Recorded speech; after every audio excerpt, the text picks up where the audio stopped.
Resident Evil Village has tons of different lore and interesting details to explore that helps push the Resident Evil series forward.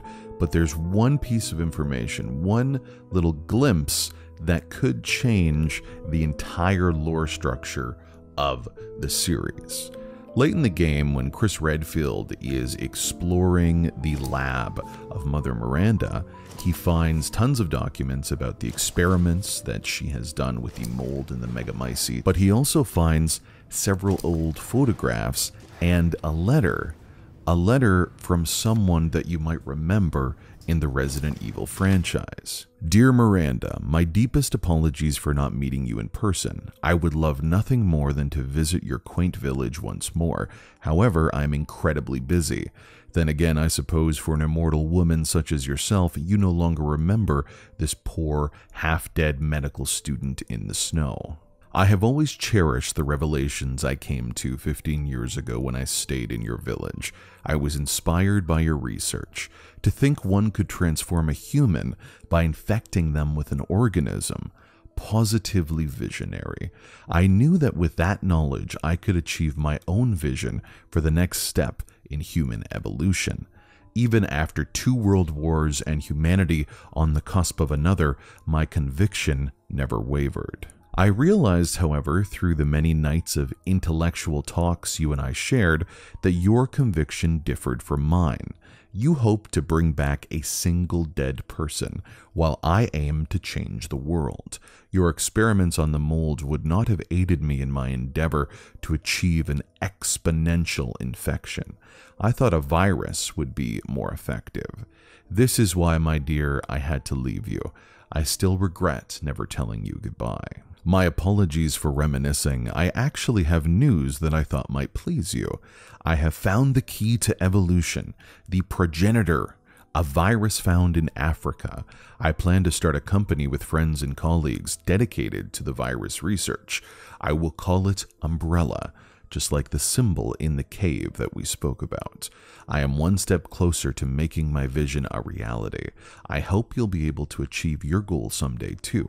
You taught me so much, and for that I will forever be in your debt. Sincerely, your lifelong student, Oswell E. Spencer. Now, if that name sounds familiar to you, it also sounds familiar to Chris Redfield, who mentions this after finding the documents and the letters. Spencer. Here.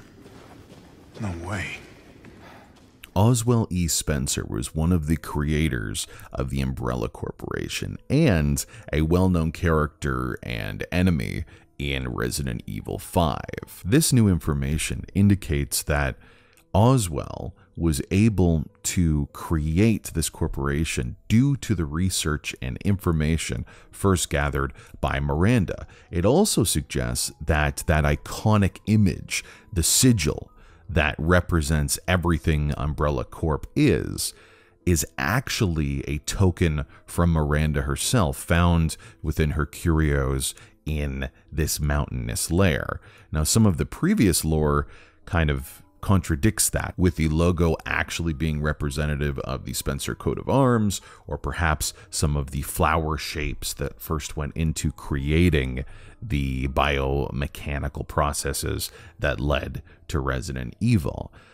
But it is interesting to consider how the works of this woman over centuries helped push the events into motion that led us to everything that is Resident Evil. And it's interesting that there's the mention, of course, of the progenitor virus, because that pushes us forward even more in the Resident Evil timeline. Now, my question to you, do you think this is a valid change of canon and flushing out of the lore of the series, or is this maybe just a strange piece of connecting tissue that maybe, doesn't really make sense if you examine it a little bit closer? I want to know. Please comment below.